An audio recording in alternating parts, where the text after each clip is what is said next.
ओम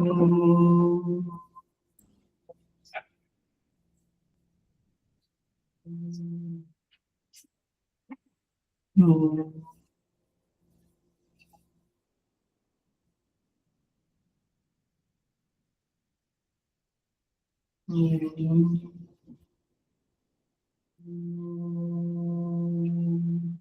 ओम सहना भवतु सहनौ भुनक्तु सह वीर्यं करवावहै तेजस्विनावधीतमस्तु मा विद्विषावहै।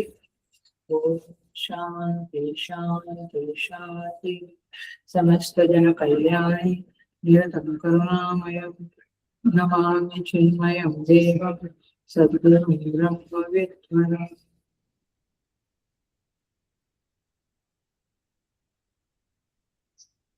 Hari Om.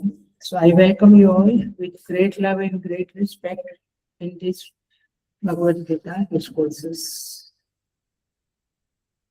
We will chant sloka number 16 to 20, chapter 15, sloka number 16 to 20.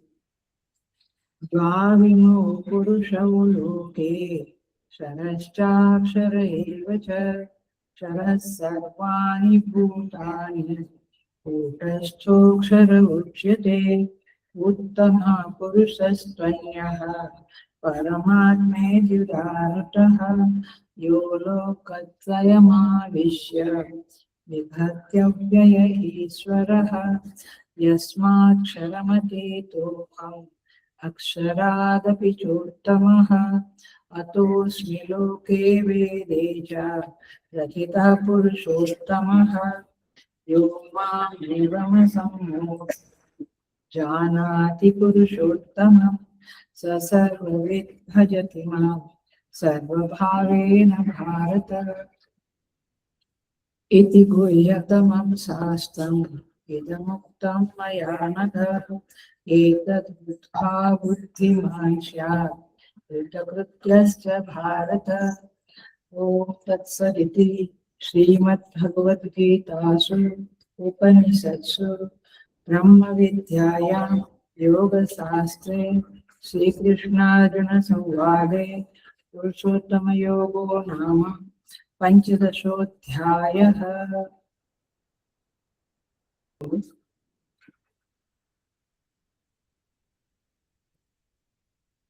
यह ईश्वर प्रकरण चल रहा है और इसका समापन अभी 20वें श्लोक से हम करेंगे। 16, 17, 18 और 19 ये चार श्लोक ईश्वर प्रकरण के हैं और हमने उसे पूरा किया सोमवार को। 19 श्लोक, आज 20वां श्लोक करेंगे। 20वां श्लोक इस अध्याय की स्तुति के लिए है। इति गुह्यतमं शास्त्रम् इदम् उक्तं मया अनघ एतद् बुद्ध्वा बुद्धिमान् स्यात् कृतकृत्यश्च भारत। भगवान कहते हैं इति यह इस प्रकार गुह्यतमं शास्त्रम्, यह शास्त्र माने यह 15वां अध्याय गुह्यतम है, रहस्यात्मक है और शास्त्र है। इदम उक्तम मया, मेरे द्वारा यह गोपनीय शास्त्र तुम्हें बताया गया। हे अनघ, अनघ अर्जुन को कहते हैं, हे अर्जुन तुम्हें यह गोपनीय शास्त्र बताया गया। किसके द्वारा? मेरे द्वारा। मया उक्तम, मेरे द्वारा बताया गया अथवा मैंने तुम्हें कहा। ये कर्मणि प्रयोग है, आपको कर्तरी प्रयोग करना है तो मेरे द्वारा तुम्हें कहा गया।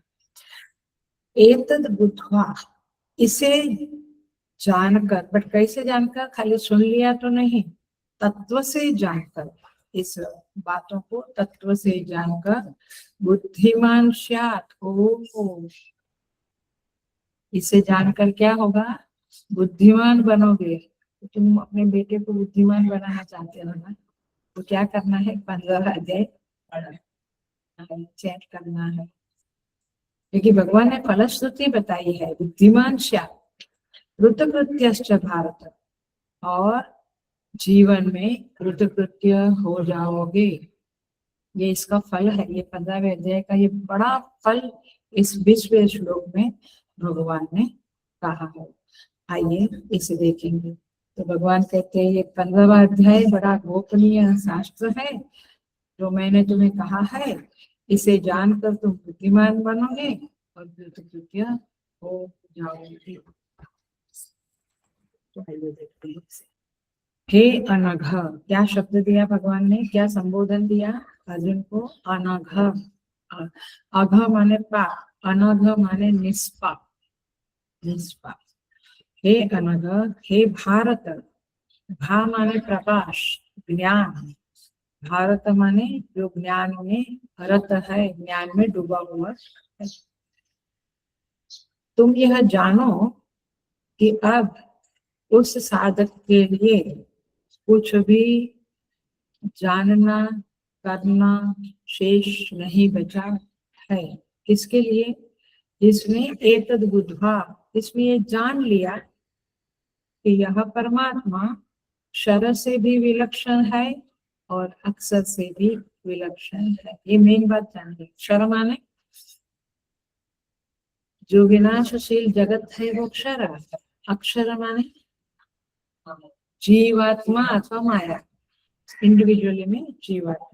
तो इस तरह से जो जीवात्मा और क्षर से विलक्षण ये परमात्मा है, उसको जो जान लेता है उसको अब कोई कर्तव्य बचता नहीं है। अर्जुन का कैसा व्यक्तित्व रहा होगा कि भगवान उसे अनघ कहते हैं, निष्पाप कहते हैं। क्यों? क्योंकि भगवान तो अंतर्यामी है, सबके हृदय में बैठे हुए हैं, वो जानते हैं क्या क्या पाप करते हैं हम। लेकिन अर्जुन के भी हृदय में बैठे हैं, बट हृदय में बैठ के भी उसने, परमात्मा ने सब कुछ देखा, फिर भी कहते हैं कि तुम निष्पाप। माने कितना वो व्यक्ति सिनलेस होगा, पाप रहित होगा। सो हे निष्पाप अर्जुन सुनो। अब भगवान उसको कहते हैं सेकंड लाइन में, तुम अभी ये जान लो तो तुम बुद्धिमान और कृतकृत्य हो जाओगे। तो क्या अर्जुन ने कभी पाप नहीं किया था? क्या कोई भी व्यक्ति बिना पाप के निष्पाप पूरा जीवन बिता सकता है? कभी तो किया होगा, क्योंकि अनंत काल से, चलो इस जन्म में नहीं किया होगा, अनंत काल से अनंत कर्म करते हैं, कहीं ना कहीं तो पाप हुआ होगा। तो अब अटेंशन प्लीज, ध्यान से सुन लो, ये बहुत गहरी बात है, ध्यान से सुन लो। बात यह है कि प्रमाण प्रमेय व्यापार काल में जीव का निष्पाप होना आवश्यक है। मैंने क्या समझा? कुछ नहीं समझा। प्रमाण प्रमेय व्यापार काल में, उस समय में यदि आप निष्पाप है तो आपको अनघ का टाइटल मिल जाएगा। मतलब क्या? प्रमाण माने ये आंख कान, ये प्रमाण है ना। किसके लिए प्रमाण है? खाने के लिए, देखने के लिए। कान सुने, आया, इसको प्रमाण बोलेंगे। प्रमेय क्या है? देखने के लिए रूप, सुनने के लिए शब्द, आया। प्रमाण प्रमेय अभी अपना प्रमाण प्रमेय व्यापार चल रहा है। मेरी वाणी बोल रही है, आपके कान सुन रहे हैं, तो एक प्रमाण प्रमेय व्यापार चल रहे हैं। भगवान कितने दयालु है, कहते हैं कि कम से कम प्रमाण प्रमेय व्यापार के दरमियान जीव को निष्पाप होना जरूरी है। बाकी थोड़ा कर लिया, छोड़ दो उस बात को, नहीं बस। क्योंकि एक तो दुनिया में कोई करता नहीं है, और यहाँ पे प्रमाण प्रमेय माने देखना सुनना नहीं, ये तो आपको समझाने के लिए मैंने कहा। यहाँ पे प्रमाण प्रमेय व्यापार माने शास्त्र का श्रवण करो, मनन करो और निधिध्यासन करो, उसका ध्यान करो। माने कि उस परमात्मा के विषय में जो सुना उसका आप रटन नहीं करना, उसके बारे में आप लॉजिकल अंडरस्टैंडिंग पक्की करो। हमने बोल दिया सत्यम वद, तो तुमने कह दिया यस। ऐसे नहीं, सत्य बोलने से क्या फायदे होते हैं, झूठ बोलने से क्या क्या होता है, ऐसा मनन करो। ऐसे शास्त्र की बातों का, जीव जगत ईश्वर के बारे में सुनो, फिर मनन करो, और मनन होने के बाद उस बात को पकड़ के रखो, उसका ध्यान करो। इसको कहेंगे प्रमाण प्रमेय व्यापार। पकड़ी बात, माने प्रमाण प्रमेय व्यापार माने ये देखना सुनना तो मैं समझाया, बट मूलतः इस तरह से प्रमाण प्रमेय व्यापार से शास्त्र का श्रवण मनन निधिध्यासन करने से क्या होगा, आपको सेल्फ रियलाइजेशन होगा। लेकिन इसके दरमियान आपको क्या करना है, निष्पाप रहना है। मतलब कि ये निष्पाप का अर्थ समझते हैं, मैंने कपट नहीं करना है। मनन में कुछ कपट कर डाला, तो कलयुग में तो नहीं चलता है सत्यम बदल, तो कपट आ गया तो फिर वो वाला मामला नहीं चलेगा। तो मतलब आपके अंदर कोई संशय नहीं रहना चाहिए, कोई विपरीत बुद्धि नहीं रहनी चाहिए, राइट वे में।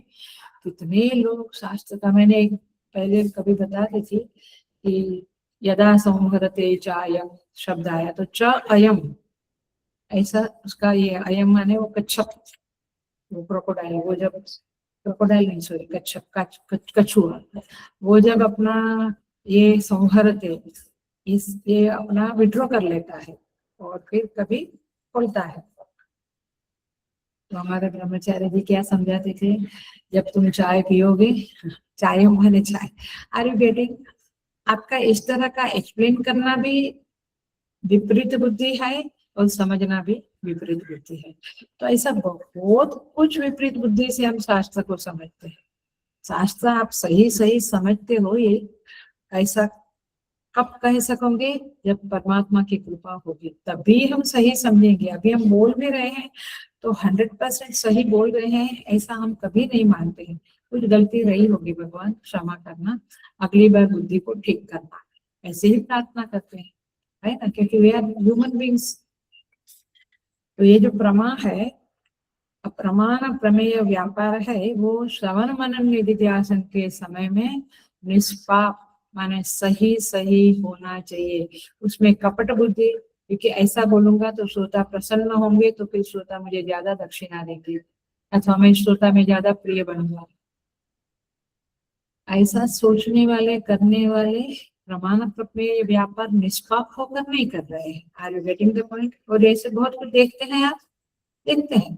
सो अब समझ में आया कि ये प्रमाण प्रमेय व्यापार निष्पाप होना माने क्या होना, माने उसमें कोई कपट, कोई कोई लोभ या कुछ नेम एंड फेम पाने का ऐसा कोई भावना नहीं रहेगा। केवल तुलसीदास जी महाराज ने कहा है कि वाणी को पवित्र करने के लिए मैं ये रामायण बोलता हूँ, लिखता हूँ, वाणी को पवित्र करने के लिए। अभी हम जो प्रवचन कर रहे हैं तो क्या दक्षिणा के लिए कर रहे हैं, वो तो आनी ही आएगी तो वो संभालेगा, लेकिन किसके लिए कर रहे हैं, जिससे हमारी बुद्धि शुद्ध बने, श्रोता को भी सही समझ प्राप्त हो, उनका भी मन निर्मल बने, इसके लिए होता है, तब निष्पाप है। सो प्रमेय प्रमाण प्रमेय व्यापार काल में जीव को निष्पाप होना चाहिए, ये इसका अर्थ है। अनघा शब्द समझ रहे हैं, क्योंकि अनादिकाल से जो कर्म किए हैं कहीं ना कहीं पाप तो है ही, लेकिन जब वेदांत में प्रमाण प्रमेय व्यापार की प्रक्रिया चल रही है, तब निष्पाप होना अत्यंत जरूरी। उस समय बहुत बार तो यही आता है, क्या पता नहीं इनको, गुरुजी को आचार्य को इतना समझ है कि नहीं। देखो इसमें तो ऐसा बोलना चाहिए था, ऐसा कहना चाहिए था, ये तो ऐसा कह रहे हैं, आपके अंदर नेगेटिविटी भी आई, सब पाप ही है एक तरह से। सो आपके अंदर ये कैसे पता चले कि मेरा अंतःकरण अब शुद्ध है और मैं प्रमाण प्रमेय व्यापार करूंगा तो निष्पाप होगा, कैसे पता चलेगा? देखो इसकी लिटमस टेस्ट समझ, यदि आपके चित्त में जिज्ञासा वृत्ति का उदय होता है, जिज्ञासा वृत्ति माने, जिज्ञासा माने जानने की इच्छा, उस परमेश्वर को जानने की इच्छा का उदय होता है। तो आप समझ लो कि कुछ अंश में अंतःकरण शुद्ध हो गया है। और मोक्षा की इच्छा होती है, मोक्षों में भूयात, मुझे इस जन्म मरण से के चक्कर से छूटना है। मुमुक्षा, उसको मुमुक्षा कहते हैं। मोक्षों में भूयात, मेरा मोक्ष होवे, मुझे जन्म मरण से छुटकारा हो। ये सच्चे दिल से जब आपके अंदर आएगा तो समझो कि आपका अंतःकरण शुद्ध हुआ है। बट ये आता नहीं है, अथवा आता है तो उसके साथ वह भी आता है क्या, दूसरी चीजें भी आती है कि बेटे का बेस्ट मार्क्स आवे या शादी हो जाए बेटे की, एटसेट्रा। तो ये भी और वो भी में फिर वो शुद्धता नहीं, आपके अंदर वो तड़प आवे। क्या तड़प आवे कि मुझे मोक्ष मिले। अब मुझे इस जीवन में न गहना चाहिए, न पैसा चाहिए, न संबंध चाहिए, न कुछ चाहिए, मुझे मोक्ष चाहिए, सिंपल। ऐसी तमन्ना, ऐसी तड़प जब आएगी तो कहा जाएगा कि आपके अंदर जिज्ञासा वृत्ति का उदय हुआ है। तो इसके लिए यहाँ पे अनघा शब्द का अर्थ यही है कि अर्जुन इतना फोकस, अर्जुन में वो फोकस था। We know the example, Draupadi स्वयंवर में जब वो मत्स्य वेद किया है ना, तो तात्पर्य ये है कि विकास तो आएंगे लेकिन फोकस इतना होना चाहिए कि मुझे मोक्ष चाहिए। तुलसीदास जी महाराज जैसे महापुरुष भी कहते हैं, उनको भी विकार आते हैं। विकार माने पाप आता है, नेगेटिविटी आती है। कहीं उन्होंने कहा है कि लोग आते हैं लेने तो मेरे अंदर एक इच्छा आती है कि क्या लाया होगा, कि क्या लाया होगा। ऐसा तुलसीदास जी महाराज को बिगिनिंग में ये अंतःकरण जब पूर्ण शुद्ध नहीं हुआ था तो ये आता था, एक विचार आता था। तो कहने का तात्पर्य है कि ये निष्पाप होना इज नॉट ए जोक। और इसलिए मैं हमेशा कहती हूँ क्या मांगना है, अंतःकरण शुद्धि, चित्त शुद्धि मांगो, उसके सिवा कुछ काम की बात है ही। और इसलिए तुलसीदास जी महाराज अपनी विनय पत्रिका में जो भजन लिखते हैं, तो पद लिखते हैं, वो क्या कहते हैं, मैं हरि पतित पावन तुम, मैं हरि पतित तुम पतित पावन, दो बाना का बने। मैं तो पतित हूँ और तुम पतित पावन हो, फिर भी दो बालक बने, दोनों दोस्त कैसे बन गए। यानी वो भगवान को अपना एकदम क्लोज मानता है, मानते थे। दो बालक बने, हम दोनों दोस्त बन गए। तो कहने का तात्पर्य क्या है, मैं पतित, वो स्वीकार करते हैं कि मैं पतित हूँ। पतित माने पाप वाला हूँ। इसलिए जब लोग कहते मेरे दिल में कोई पाप नहीं है, जरा विचार करना पड़ेगा। एनीवे, अथवा हमें खुद को अंदर देखना पड़ेगा, झांकना पड़ेगा। सो भगवान कहते हैं, हे अर्जुन, तुम इस प्रमाण प्रमेय और व्यापार के लिए बिल्कुल अधिकारी हो। You are deserving for this knowledge, और इसीलिए मैंने तुम्हें यह ज्ञान बता दिया। ऐसा भगवान का कहना है। क्या बताया प्रभु ने, इति गुह्यतमं शास्त्रम इदम उत्तम मया नगर। ये गुह्यतम शास्त्र को परमेश्वर ने अर्जुन को बता दिया। देखो, कोई सीक्रेट बात होती है हम सबको नहीं बताते, अपना कोई है उसको बताते हैं। तो अर्जुन कितना भगवान का अपना होगा, आप सोचो। आपको जेलसी आती है, नहीं मुझे उधर नहीं आती, मुझे नेबर की आती है कि उसने मर्सिडीज खरीदी, मेरी तो अभी वैगनर ही है। जेलसी यहाँ आनी चाहिए। वो अर्जुन का इतना प्यार था भगवान का उसके ऊपर। तो भगवान कहते हैं कि मैंने तुम्हें शास्त्र बताया है। ये शास्त्र अत्यंत गोपनीय है, गीता शास्त्र। भगवान भाष्यकार गीता शास्त्र के बारे में क्या कहते हैं, और जो भाष्य है उसका पहला पेज खोलो, आपको दिखेगा भगवान भाष्यकार ने क्या लिखा वहां पे नीचे। इदम गीता शास्त्रम समस्त वेदार्थ सार संग्रह भूतम दुर्विज्ञेयार्थम, ऐसा भाष्य का टुकड़ा है। एनीवे घर जाके देखो। ये गीता शास्त्र क्या है? समस्त वेदार्थ सार संग्रह। भाष्यकार लिखते हैं, आपको कहीं ना कहीं घर जाके देखो, कभी नहीं आपको पहले तो भाष्य ही नहीं, ये भाष्य का पेज नहीं है, मुझे दिखता है जैसे। इदम गीता शास्त्रम समस्त वेदार्थ सार संग्रह भूतम। संस्कृत है उधर, केवल हिंदी है, संस्कृत है। हाँ तो संस्कृत में लिखो। एनीवे, ये गीता शास्त्र क्या है? सारे वेदों के अर्थ का सारा संग्रह भूत है।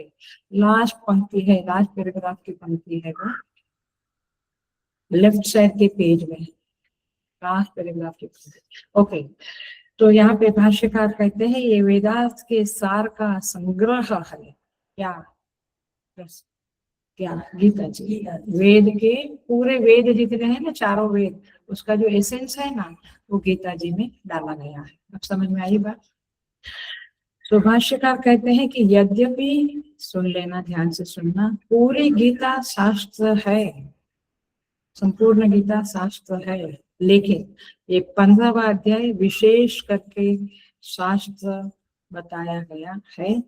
ये 15वें अध्याय की भाष्यकार स्तुति करके कहते हैं कि इदम क्या गुह्यतमम शास्त्र, इसको भगवान भाष्यकार ने शास्त्र बताया। सो शास्त्र का एक लक्षण क्या है?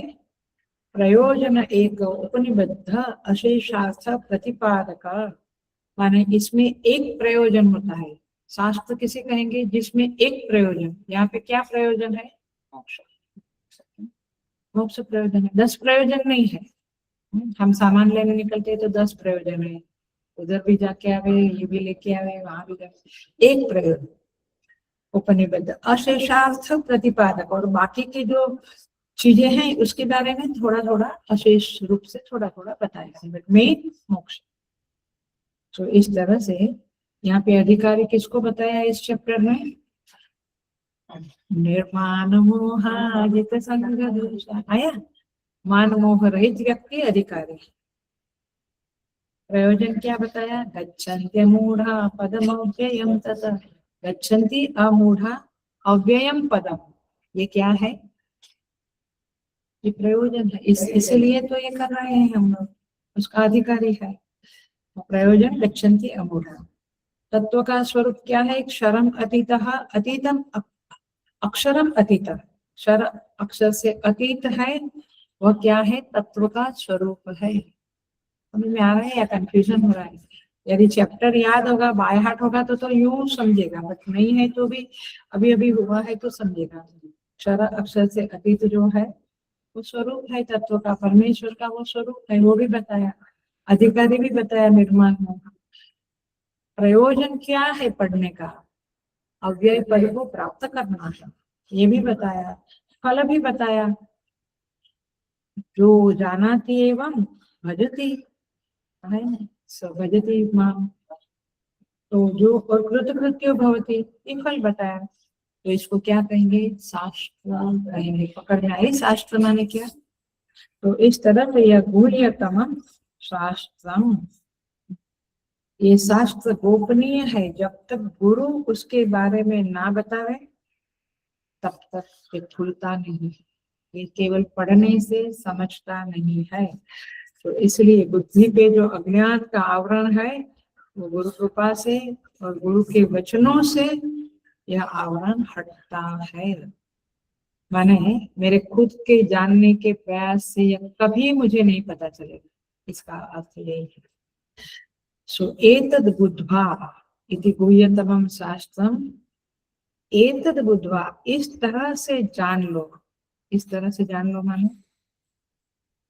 जैसे मैं बता रहा हूँ ऐसा तत्व से जान लो। जो जानता है, भगवान कहते एतद् बुद्ध्वा बुद्धिमान स्यात्, ऐसी व्यक्ति बुद्धिमान बन जाती है। बाकी संसार में हम कहते हैं ये बड़ा बुद्धिमान है, ये बड़ा बुद्धिमान है, वो लौकिक विद्या में बुद्धिमान है, लेकिन अध्यात्म में बुद्धिमान किसको कहा जाएगा? जो तत्व से परमात्मा को जान लेता है वो ही बुद्धिमान। अब आपको कौन सा बुद्धिमान बच्चे को बनाना है, लौकिक वाला की, या खुद को कौन सा बुद्धिमान बनना है, सोचिए। और भगवान कहते हैं कृतकृत्य से, ये जबरदस्त वाक्य है, कृतकृत्य से। भगवान कहते हैं ऐसी व्यक्ति कृतकृत्य हो जाती है। कृत माने करना, कुछ किया, कुछ करना। कृत्य माने वो कर लिया, जो करना था वो कर लिया, इसे कहते हैं अब मैं कृतकृत्य हो गया। संसारी लोग क्या कहते हैं, हाँ बेटी का शादी हो गया, कृतकृत्य हो गया मैं, हाँ धन्य हो गया, हाँ ऐसा बोलते हैं। तो ये धन्य हो गया या कृतकृत्य हो गया, ये धन्योस्मि, ये वाक्य विवेक चूड़ामणि में आता है, बहुत पावरफुल श्लोक है। सो कृतकृत्य का अर्थ होता है जीव की ये इच्छा है, ये जीव की स्वाभाविक इच्छा है कि मैं कृतकृत्य हो जाऊं, मैंने बस अब जो करना था कर लिया, ऐसा मेरे अंदर आ जाए, बट आता नहीं है, मृत्यु तक नहीं आता है। लेकिन जीव की इच्छा यही है मैं कृतकृत्य हो जाऊं, जो करना था वो मैंने कर लिया, ऐसा मन में भाव आ जाएगा। लेकिन आप देखना बेटी की शादी के बाद कृतकृत्य हो गया बोला, थोड़े समय के बाद अभी ये बाकी है, ये बाकी तो हो गया, आओ का सच्चा कृतकृत्य नहीं था। तो जनरली सामान्य जीव की क्या प्रवृत्ति क्या है, मुझे यह करना है, कुछ नहीं तो बुढ़ापे में मुझे हेल्दी बनना है, तो फिर ये डॉक्टर वो डॉक्टर, फिर आयुर्वेदिक, सबकी अपॉइंटमेंट ले लेके हेल्दी बनने का कुछ ना कुछ तो करते हैं ना। संसार का हो गया सब, शादियां हो गई, बच्चे हो गए, ये वो, लेकिन अभी कुछ तो बाकी है, ये करना है वो करना है, उसका अंत कभी आता नहीं, तो आप कभी कृतकृत्य होते नहीं है। जो तात्पर्य ये है, ये सिलसिला कभी समाप्त नहीं होता है कि मुझे ये करना है। रोज रात को हम सोते हैं तो विचार करते हैं ना, कल ये करना है, कल वो करना है, इसको फोन करना है, ये मीटिंग करना है।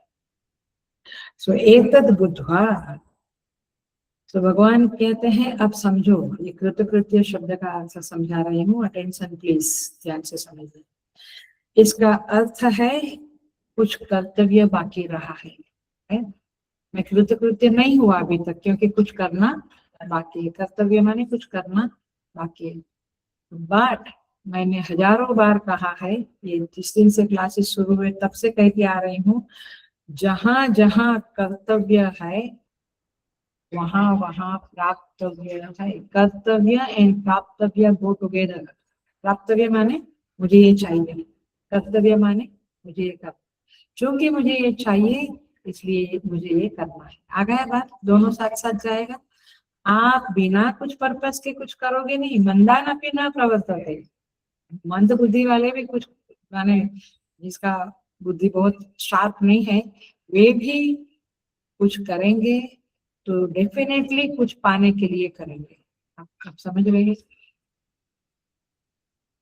जो मेड लोग होते हैं वो भी यूं ही कुछ नहीं करते हैं, कुछ पाने का मन में है तब जाके कुछ। एवरीबडी माने सीईओ भी और मेड भी, सब चौकीदार भी, जो भी कुछ चाहिए इसलिए कुछ करना है। तो कर्तव्य का संबंध प्राप्तव्य से होता है, तो कर्तव्य का संबंध कर्ता से भी होता है, डूअर भी है।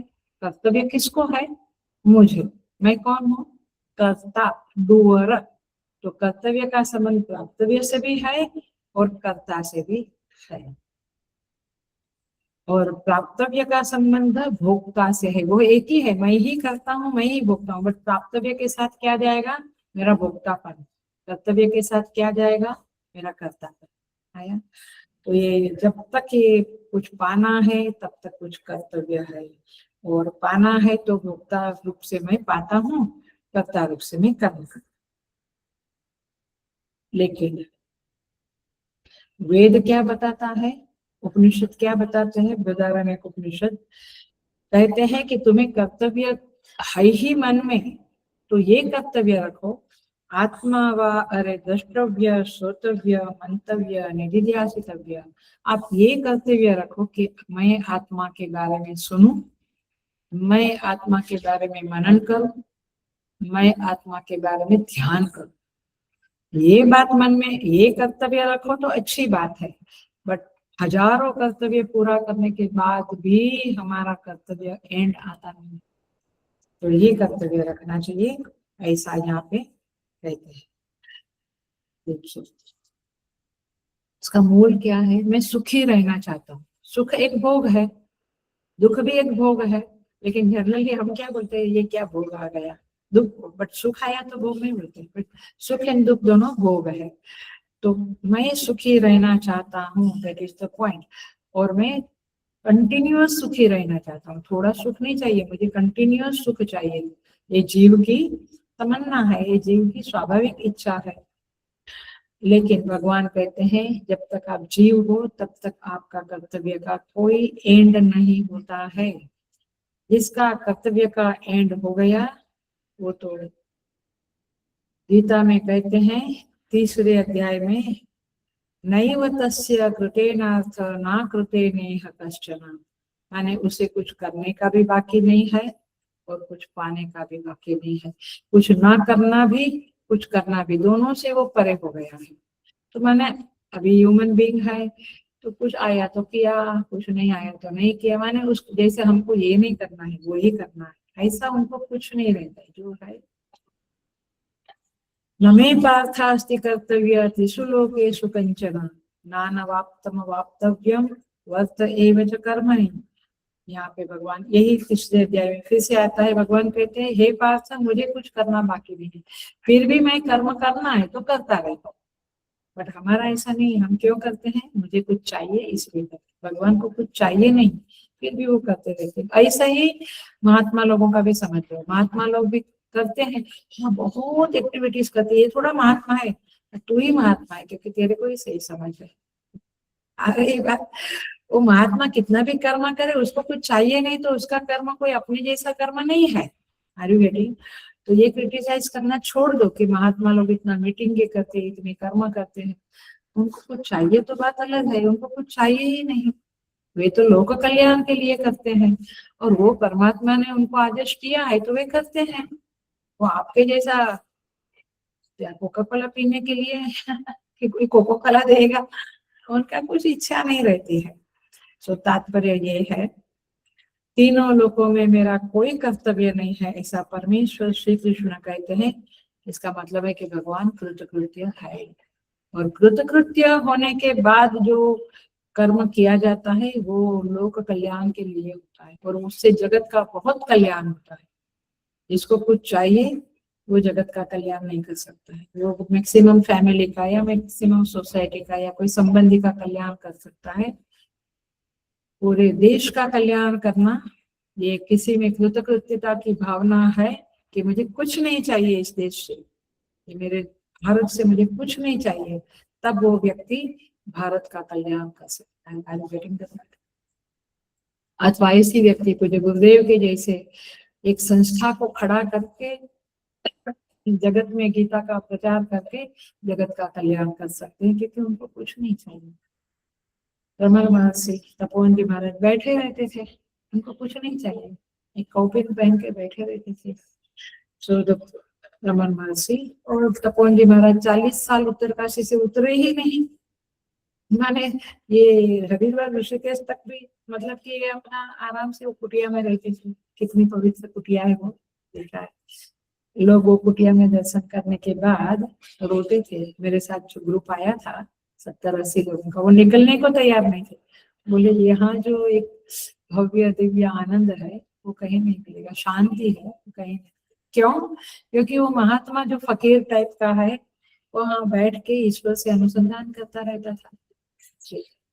सो इस तरह से सर्वम कर्म अखिलम पार्थ ज्ञाने परिसमाप्यते, सारे कर्म इस ज्ञान में, उस परमात्मा के ज्ञान में खत्म हो जाते हैं। समझ में आया? मतलब क्या, सारे कर्म खत्म हो जाते हैं, मैंने अब कुछ करना नहीं है, उसको कुछ प्राप्त भी नहीं बचा है। कब ऐसा हुआ? सर्वम कर्माखिलम पार्थ ज्ञाने परिसमाप्यते, ज्ञान हुआ, कर्तव्य खत्म। अच्छा, फिर भी वो तो आश्रम के ऊपर आश्रम बनाते रहते हैं, आश्रम का भी बढ़ावा करते, भाई तुम्हारे लिए करते हैं, खुद के लिए नहीं करते हैं।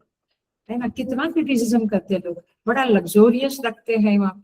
अरे लग्जोरियस इसीलिए कि सामान्य आदमी तो कहीं पर भी ध्यान जब कर लेगा, कहीं पर भी, लेकिन जो बहुत ही कंफर्ट जोन में रहने वाले हैं उनको भी तो गीता सिखानी है उनको, महात्माओं को, इसीलिए वो कंफर्ट जोन वाले आश्रम बनाते हैं।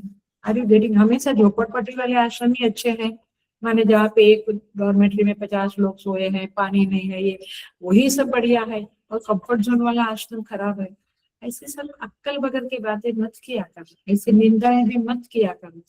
जो महात्मा सच में महात्मा होता है उसको कोई फर्क नहीं पड़ता, बट वो बहुत विचारवंत होता है, वो समझता है कि जगत में सभी प्रकार के लोगों को मुझे गीता देना है, तब वो कहीं सामान्य आश्रम बनाता है, कहीं लग्जूरियस आश्रम बनाता है।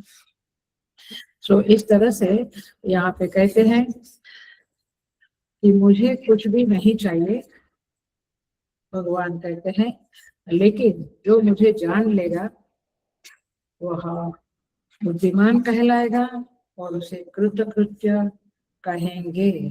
तो इस तरह से इस 15वें अध्याय में पहला हुआ सृष्टि प्रकरण याद आता है, सेकंड हुआ मुक्ति प्रकरण, फिर तीसरा हुआ जीव प्रकरण, चौथा हुआ विभूति प्रकरण, पांचवा हुआ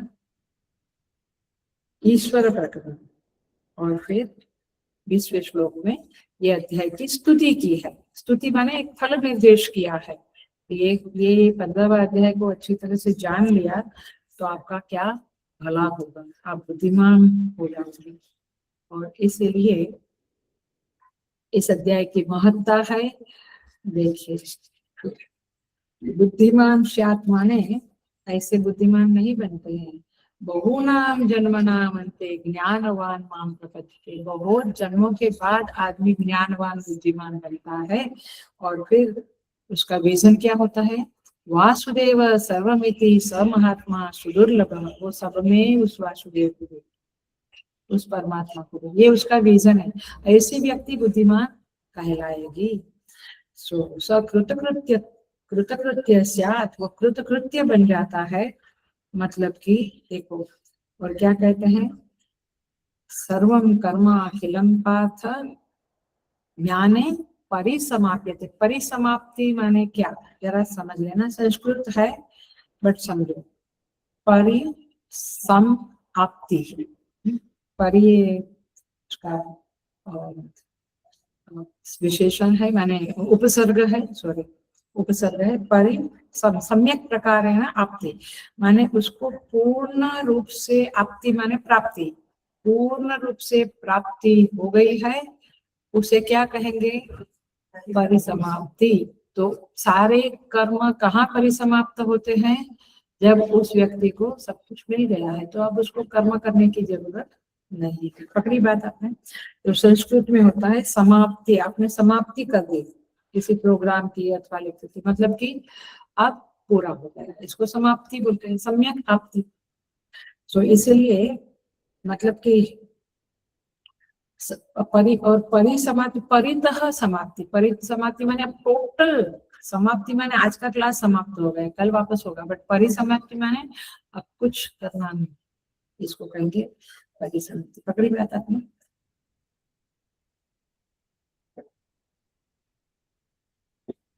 देखो कबीर क्या कहते हैं, बहुत सुंदर उनका, तो वे कहते हैं, तू कहता कागज की लेखी, मैं कहता आंखों की देखी। तू कहता कागज की लेखी, जो बुक में लिखा है वही तू कह रहा है, लेकिन मैं कहता आंखों की देखी, माने मुझे रियलाइजेशन हो गया है, अब मैं ये बात करता हूँ, और तुम तो पढ़कर बोलते हो। बहुत बड़ी बड़ी बातें करते हैं ये लोग। तो इसलिए हे अनघा, देखो अघ किसे कहते हैं, अघ माने पाप, पाप किसको कहते हैं, बहुत एंगल से बहुत सारे डेफिनेशंस है, बट इसकी एक डेफिनेशन है, न हन्यते भोगम बिना इति अघ, उसको भोगे बिना, वो पाप वह चीज है, ध्यान से सुन लेना, हेलो अटेंशन प्लीज, क्योंकि ये हमसे होते रहते हैं। तो ये पाप उसे कहते हैं जो भोगे बिना न हन्य थे, उसका क्षय नहीं हो, भोग कर ही क्षय होता है। यानी हम सोचा कि मैं इतना दान कर दूं तो मेरा पाप नष्ट हो जाएगा। पाप को भोगे बिना नष्ट नहीं होता, ये बहुत बड़ी बात है। और इसलिए पाप करने के पहले करना चाहिए। भोग के बिना जिसका क्षय न होवे उसे कहते हैं अघ। तो इस तरह से अनघ शब्द का अर्थ है। हम थोड़ा सा शास्त्र शब्द के बारे में देखेंगे। तो हे अनघ, भगवान कहते हैं हे निष्पाप अर्जुन, इति गुह्यतमं शास्त्रम। अब ये शास्त्र शब्द को जरा समझे। वैसे बहुत बार समझाया है, किसी किसी को याद भी आ जाएगा। शास्त्र शब्द की जो डेफिनेशन है वो ऐसी है, शासनात् शास्त्र अथवा संशनात् शास्त्र। शासनात् और संशनात्, संशनात् और शासनात्। देखो, जो शासन, शासनात् शब्द का क्या अर्थ है? शासन करना। शासन करना माने आप कैसे बच्चे के ऊपर शासन करते हो? बेटा अब खेलना पूरा करो, अब चलो स्टडी करो, तो आपने शासन किया ना। माने इसको कहेंगे विधि निषेध। विधि निषेध, ये करना चाहिए, ये नहीं करना चाहिए। अब तुम्हें स्टडी करना चाहिए, अब तुम्हें खेलना नहीं चाहिए, विधि निषेध हुआ। इसको क्या बोलेंगे? शास्त्र। गुरु क्या कहता है शिष्य को? तुम्हें 4 बजे उठकर साधना करनी चाहिए और तुम्हें सोते रहना नहीं चाहिए, तो ये विधि निषेध हुआ। तो ये इसको क्या कहेंगे? शासन। इसके ऊपर से क्या शब्द बना है आपका संसार का? हर बार बोल के, मैं हजारों बार बोल चुकी, क्या शब्द बना है? सासू, है ना? सास, मेरी सास घर में है। क्यों क्यों उसको सास शब्द क्यों कहा? सास, क्योंकि वो भी विधि निषेध किया करती है बहू के ऊपर, ये मत करो, ये करो, बच्चों के ऊपर सब है। तो सास, सास यही है शासन करने वाली। इसलिए मुरारी बापू क्या कहते हैं? ये बहू लोग सुन लो। क्या सुन लो? तुम्हारी सास लोगों को मैं 4 घंटा संभाल के बैठता हूँ, तो कितना देर तो तुमको शांति है? आया शासनार्थ? अब समझ में आया?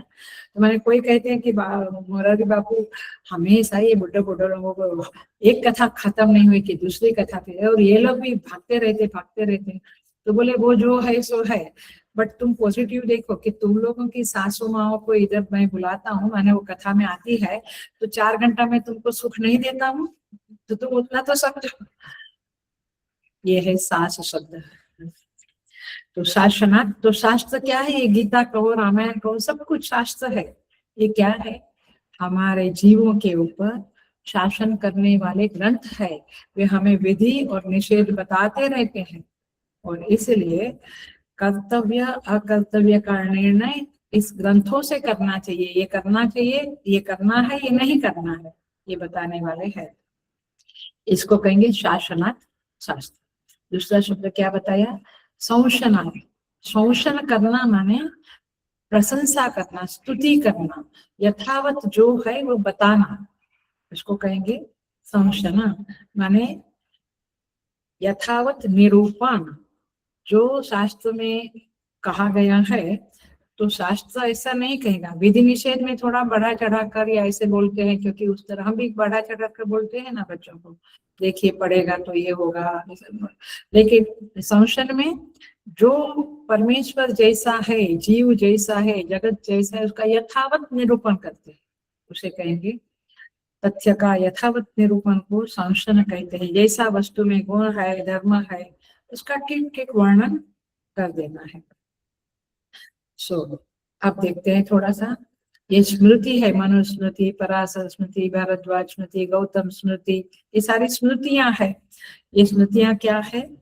शासनार्थ माने विधान शास्त्र है। वो बताती है कि जैसे स्मृति कहती है, सूर्योदय च अस्तमिते च शायनम विमुंचति श्रीरपि चक्रपाणि। ये मनुस्मृति में आता है, स्मृति में आता है। कहते हैं भगवान विष्णु भी सूर्योदय और सूर्यास्त के समय में सोते नहीं। ऐसा सुना है ना अपने बड़ियों से, अपने घर में कहते थे सूर्यास्त के समय में ही सोते, वो सूर्योदय के पहले उठ जाए।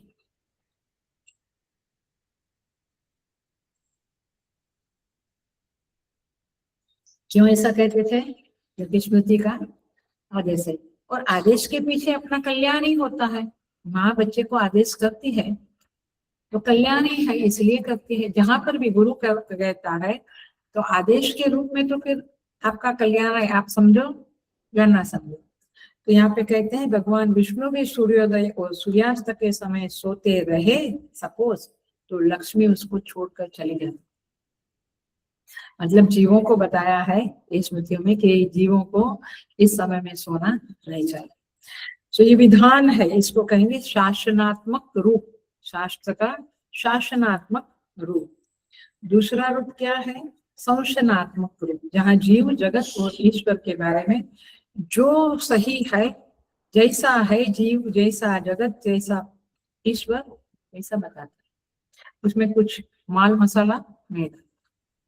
तो एक इसको कहेंगे संशनात्मक शास्त्र। अब यहाँ पे क्या कहा है? इति गुह्यतमं शास्त्रम इदमुक्तम मया अनघ। ये मैंने जो अभी कहा वो गुह्यतम शास्त्र है। क्यों शास्त्र कहा? क्योंकि इसमें विधि निषेध भी है। क्या विधि निषेध है? अदस्य मूलानि अनुसंततानि कर्मानुबंधेनि मनुष्य लोके। इस श्लोक में पाप पुण्य धर्म अधर्म, ऊपर का लोक नीचे का लोक, ये सब बातें बताई है। तो क्या है? विधि निषेध बताया। ये करोगे तो नरक में जाओगे, ये करोगे तो स्वर्ग में, तो विधि निषेध बताया है। और कहीं कहीं क्या कहा है? मनसष्ठानेन्द्रियाणि प्रकृति स्थाने कर्षति शरीरम यदवाप्नोति यच्चाप्युत्क्रामति ईश्वर, वगैरह वगैरह श्लोकों में क्या कहा है? जीव इस तरह से जाता है, ये चीजें लेकर जाता है, स्थूल सूक्ष्म शरीर और कारण शरीर लेकर जाता है। ये जो सही है, जैसा है वैसा बता दिया। ये क्या है? संशनात्मक, पकड़ में आई था। और पहले क्या था? विधि निषेधात्मक, माने शासनात्मक। इस तरह से आपको ये बातें समझनी है। अब इसके संदर्भ में एक और बात समझ ले तो अच्छा है। एक होता है शास्त्र, शास्त्र ग्रंथ, और एक होता है प्रकरण ग्रंथ। समझ लो जरा, शास्त्र ग्रंथ और प्रकरण ग्रंथ। शास्त्र ग्रंथ जो होता है वह समग्र माने टोटालिटी को बताता है। माने आप कैसे खाना है, पीना है, जीव क्या है, जगत माने सब कुछ बताता है वो शास्त्र। माने विधि निषेधात्मक भी और संशनात्मक। लेकिन प्रकरण ग्रंथ क्या है? फर्क क्या है प्रकरण ग्रंथ का? आपके जीवन के एक अंश को लेकर बताता है, माने एक पार्ट को लेकर बताता है। जैसे साधना पंचकम, ये प्रकरण ग्रंथ है, तो वो केवल साधना के बारे में बताएगा। वो साध्य का भी ज्यादा निरूपण नहीं करेगा, साधक का भी नहीं, जगत का भी नहीं, वो केवल साधना के बारे में। मैंने एक भाग हुआ ना आपके जीवन का, साधना एक भाग है। तो ऐसा जो बताता है उसे कहेंगे प्रकरण ग्रंथ। हाँ, विवेक चूड़ामणि, तो विवेक करना बताता है। तो मतलब काइंड ऑफ मधु ब्राह्मण है छांदोग्य में, वो भी एक छोटा सा पार्ट है। तो जो छोटे छोटे चीजें हैं, जैसे गोपी गीत है, वो अपने बुक निकाली तो प्रकरण ग्रंथ की कैटेगरी में आएगा। लेकिन मूल ग्रंथ शास्त्र जो है वो क्या है? महाभारत, गीता, वेद, रामायण, वाल्मीकि रामायण, तुलसी रामायण, पुराण, ये प्रकरण ग्रंथ नहीं, ये शास्त्र है। बट विचार सागर, पंचदशी, ये सब प्रकरण ग्रंथ है। I think you are getting the point. Panchadashi, Vichar Sagar प्रकरण ग्रंथ है। सो दोनों में फर्क है। इसीलिए हेलो, इसीलिए साधक यदि नया नया है तो पहले प्रकरण ग्रंथ का अभ्यास करे, फिर धन्याष्टकम, ये भी एक प्रकार का प्रकरण ग्रंथ में जाएगा। तो कहने का तात्पर्य है कि शुरुआत में छोटे छोटे ये भज गोविंदम, ये छोटे छोटे ग्रंथ करो, फिर गीता महाभारत ग्रंथों में प्रवेश करो। तो ये है इति गुह्यतमं शास्त्रम। एंड में भगवद गीता के 18वें अध्याय के अंतिम भाग में क्या कहते हैं संजय धृतराष्ट्र से, व्यास प्रसादात् श्रुतवान् एतत् गुह्यमहं परम, मैंने वेदव्यास की कृपा से इस गीता शास्त्र को, एतत् गुह्यमहं परम, ये परम गुह्य ग्रंथ को अथवा बातों को सुना, समझ में आया। तो गीता क्या है, परम गुह्य है। तो इस तरह से भगवान जो कहते हैं बहुत सही है, गुह्यतम शास्त्र इदम मया उक्तम, ये मैंने कहा है, उसमें कहा है, भगवान कहते हैं मैंने कहा है। और ये सुनकर, ये समझकर क्या बनने वाले हो तुम, बुद्धिमान और कृतकृत्य, आप कृतकृत्य बनोगे, बुद्धिमान बनोगे। कौन सा चैप्टर है, नहीं कौन से चैप्टर में ये, और यहाँ तो कहा ही है सब बुद्धिमान, और कौन से चैप्टर में बुद्धिमान बनोगे की बात है, अथवा इसको बुद्धिमान कहते हैं, बात है कर्मण्य कर्म ह्य पश्येत् अकर्मणि च कर्म यः स बुद्धिमान मनुष्येषु स युक्त कृष्ण कर्म कृत, स बुद्धिमान मनुष्येषु कर्मणि अकर्म या पस, कर्म में अकर्म देखता है, अकर्म में कर्म देखता है, वह बुद्धिमान है। माने ये श्लोक हमने समझाया था, ऐसा लगता है अभी समझाया था, लेकिन कितने चैप्टर चले गए, चौथा पांचवा में ये आता है, कितने चैप्टर चले गए। सो वह बुद्धिमान मनुष्य है। तो ये यहाँ पर भी भगवान ने बुद्धिमान, बुद्धि बुद्धिमतामस्मि, भगवान ने ये भी कहा है। तो मैंने बुद्धि शब्द को भगवान ने काफी जगह पे बताया है। सो यहाँ पे कहते हैं तुम अधिकारी हो, अनघा हो और भारत हो, इसलिए जो निष्पाप होता है उसको ही हम बातें करें। बहुत संसारी लोगों को ये सब बताने का कोई मतलब नहीं है, वो आपके ऊपर हंसेंगे कि आप ये क्या गीता पढ़ते हो, बुढ़ापा थोड़ा आया है, मैंने उनको लगता है कि बुढ़ापा आने के बाद ही पढ़ना है। तो ऐसे लोगों से गीता की बात नहीं करो, गुह्यतम है, जो अपने लोग है खास समझने वाले, उनसे ही ये बातें किया कर। सो मया उक्तम, भगवान श्रीमद् भागवत में सप्तम स्कंद में देवर्षि नारद प्रहलाद जी को कहते हैं, यस्य साक्षात भगवती ज्ञानदीप प्रदे गुरो मत्या असिद्धि श्रुतम तस्य मन्ये कुंजर शौचवत, कहते हैं ज्ञान का प्रकाश देने वाले गुरुदेव साक्षात भगवान होते हैं। वो दुर्बुद्धि के कारण लोग उसे मनुष्य समझते हैं। जो मनुष्य जो गुरु को, माने गुरु का जो स्टेटस है उसके मुताबिक रिस्पेक्ट नहीं करता है, दोष निकालता है, उसका अध्ययन यहाँ पे श्रीमद् भागवत में बताया है, उसका अध्ययन, और नारद जी प्रहलाद जी को बताते हैं उसका अध्ययन हाथी के गज स्नान के समान है। हाथी जब स्नान करता है, गज स्नान माने हाथी जब स्नान करता है तो पता है ना, वो पहले खूब स्नान करता है, सूंड से खूब पानी डालता है, और फिर बाहर निकला के वो मिट्टी जो बाहर पड़ी है वो मिट्टी भी फिर से शरीर के ऊपर डालता है। इसका मतलब क्या हुआ, आपका स्नान का कोई मतलब नहीं रहा। ऐसे यदि आप गुरु में दोष देखते हैं, उनको उनका रिस्पेक्ट नहीं करते हैं, तो आपका ये अध्ययन जो है, ये श्रवण जो है, वह गज स्नान के समान है, ऐसा भागवत जी में महर्षि नारद कहते हैं।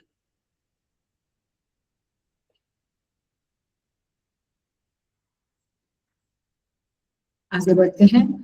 तो अब एक शब्द है जिसको हम समझेंगे, वह है कृतकृत्य। ध्यान से समझेंगे हम। वैसे तो हम कई बार लोग ये भी कहते हैं कि गीता पढ़ लिया कृतकृत्य हो गए, कुछ कृतकृत्य नहीं हुए भाई। श्रीमद् भागवत में सुखदेव जी महाराज कहते हैं, हे राजन, किसको कहते हैं राजन करके, परीक्षित महाराज को, वो राजा है ना। भागवत कथा तो सुखदेव जी परीक्षित को सुनाता है ना। तो हे राजन, जो कोई भी अपने कर्तव्य बंधन को काट कर ये शरणागत वत्सल भगवान मुकुंद की शरण ग्रहण कर लेता है, सुना, भगवान की शरण में चला जाता है, वह देवता, ऋषि, प्राणी, गुरुजन, नर, पितर, किसी का ऋण नहीं रहता है, किसी का किंकर नहीं रहता, किंकर माने दास नहीं रहता है, अर्थात वह संपूर्ण प्राण से और कर्तव्यों से मुक्त हो जाता है। आपको समझ में आ रहा है इसके पीछे का रहस्य? ये क्या है समझ में आता है? इसका अर्थ यह है कि आप कितना भी कुछ करो, आप ऋण मुक्त हो नहीं सकते। हम कहते हैं ना, माँ बाप का ऋण चुकाना है, देव गुरु का, देवता का, ऋषि का, आप नहीं हो सकते जब तक आप मुकुंद भगवान माने परमेश्वर की शरण नहीं लेते। Are you getting the point? तो कृतकृत्य कब होंगे? ये संसार के सारे ऋणानुबंध खत्म किए आपने, कर्तव्य खत्म किए, वो कृतकृत्यता की निशानी नहीं है, वो एक सही जीवन जीने की निशानी है कि आपने सही तरह से सब काम किया। लेकिन वो भी अभी तो चला गया। अभी क्या है, बच्चे शादी नहीं करते हैं तो ऋण तो सर पे पड़ा है कि आपने उनका शादी नहीं कराया, क्योंकि उनको शादी हुआ, यहाँ तक आपका कर्तव्य होता है। बच्चे का शादी करके उसको सेटल किया तब तक का होता है। कई लोग कहते हैं उनको बच्चे होंगे तो चलो तब तक का, परंतु वो कोई कृतकृत्यता वाला मामला नहीं है। भगवान की शरणागत होकर उनके स्मरण में मगन हो जाना, ये कृतकृत्यता वाला है, जो मीरा, नरसिंह, कबीर तुकाराम महाराज, ज्ञानेश्वर महाराज तो स्वयं विष्णु का रूप थे, बट ये सारे गोरा कुंभार, ये सारे संतों ने उस स्थिति को पाया। कृतकृत्य शब्द का यही अर्थ होता है।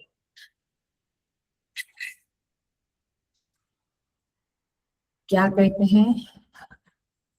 ज्ञानामृतेन तृप्तस्य कृतकृत्यस्य योगिनः, जो ज्ञान के अमृत से तृप्त हो जाता है वह कृतकृत्य है। आप समझ में? भगवान की शरण लेने से कृतकृत्यता है, ज्ञान के अमृत से तृप्त होने वाला योगी को कहते हैं, शास्त्र में ये बात कही है, कोई कर्तव्य शेष नहीं रहता है। तत्व ज्ञानी को कोई कर्तव्य शेष नहीं रहता है और वही कृतकृत्य कहलाता है। और एक बात समझ लो, मैंने अलग अलग तरह से मैं कृतकृत्य शब्द को समझा रही हूँ। कर्म, अर्थ, अर्थ माने पैसा भी और जो कुछ चाहिए, भोग चाहिए, अर्थ, रक्षा और ज्ञान। क्या बोला? कर्म, काम नहीं, कर्म, अर्थ, रक्षा और ज्ञान, ये चार चीजें जो है उसके उत्तरदायित्व से छूटकर जब मनुष्य परमात्मा को पा लेता है तब वो कृतकृत्य बनता है। एक शरणागत वत्सल, एक ज्ञानी तत्वविद, और तीसरा क्या बोला? ये उत्तरदायित्व। हम क्या कहते हैं, बेटे बेटे की शादी हो गई, सब सेटल हो गया तो हमारा उत्तरदायित्व पूरा हो गया, नहीं, वो एक सामान्य लौकिक उक्ति है। लेकिन आचार्य लोग क्या कहते हैं? कर्म, अर्थ और ज्ञान और रक्षा, ये चार माने जानना, समझना। कर्म माने, कर्म माने करना, अर्थ माने पाना, मुझे ये चाहिए, मुझे रक्षा, और ज्ञान माने रक्षा, मेरी सिक्योरिटी मुझे चाहिए, और ज्ञान। ये चार प्रकार के कर्तव्य होते हैं मनुष्य के। कुछ करना है, कुछ पाना है, कुछ जानना है और मेरी रक्षा करनी है। ये चार चीजें। आपकी प्रार्थना देखो, आपकी प्रार्थना में ये चारों में से कुछ ना कुछ तो होता ही है, करना, पाना, जानना, रक्षा करना। ये चार प्रकार के जो मनुष्य के कर्तव्य है उससे जो मुक्त हो गया है, नहीं हम मृत्यु तक जी उससे मुक्त नहीं होता है, बट माने जिसको कुछ जानना शेष नहीं रहा, मैं इसको उल्टा करके बोलती हूँ, जिसको कुछ पाना शेष नहीं रहा, जिसको कुछ छोड़ना शेष नहीं रहा, जिसको कुछ करना शेष नहीं रहा, वह कृतकृत्य कहलाता। कृतकृत्य शब्द को समझ में आ रहा है? इसको कहेंगे कृतकृत्य भवति, वह कृतकृत्य हो जाता है। ज्ञानामृतेन तृप्तस्य कृतकृत्यस्य योगिनः नैवास्ति किंचित कर्तव्यम अस्ति चेत न सत्तत्वविद। ऐसा व्यक्ति तत्वविद कहलाता है।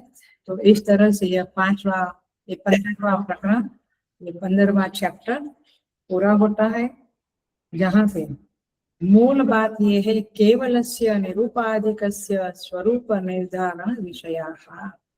माने मूल बात है निरूपाधिक चेतन की प्राप्ति, निरूपाधिक परमेश्वर को प्राप्त करना, उसके स्वरूप का निर्धारण करना, यह इस चैप्टर का मुख्य कर्तव्य है अथवा उसका मुख्य उद्देश्य है।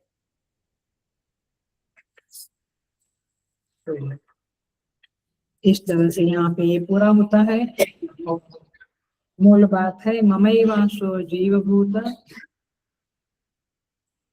सनातन, ममैवांशो जीवभूत जीव सनातन। माने भगवान कहते हैं कि मेरा अंश जो है वो जीव है, और उत्क्रामंतम स्थितम वापी कह के भगवान उसका स्वरूप बताते हैं। और विभूति प्रकरण में सूर्य चंद्र तेज इत्यादि का मैं समेट रही हूँ। सूर्य चंद्र तेज उसका ध्यान करके आप सोपाधिक साधना में, सोपाधिक उपासना में आगे बढ़ो। पृथ्वी का ध्यान करो, उसमें धारणा का करो, औषधियों में पोषण का ध्यान करो, वैश्वानर का ध्यान करो। ऐसे ध्यान करके आप साधना में, उपासना में आगे बढ़ो। और अहम द्रव उपासना उसमें खास बताई थी मैंने, याद आती होगी, अहम में उस परमेश्वर की, ब्रह्म की भावना। इस तरह से ये विभूति में विभूति के बारे में कहा, जीव के बारे में कहा, फिर सृष्टि के बारे में, वहां से सृष्टि प्रकरण शुरू हुआ, वो सब बताया। फिर मुक्ति प्रकरण हुआ, निर्माण हुआ, गच्छन्त्य मूढ़ा।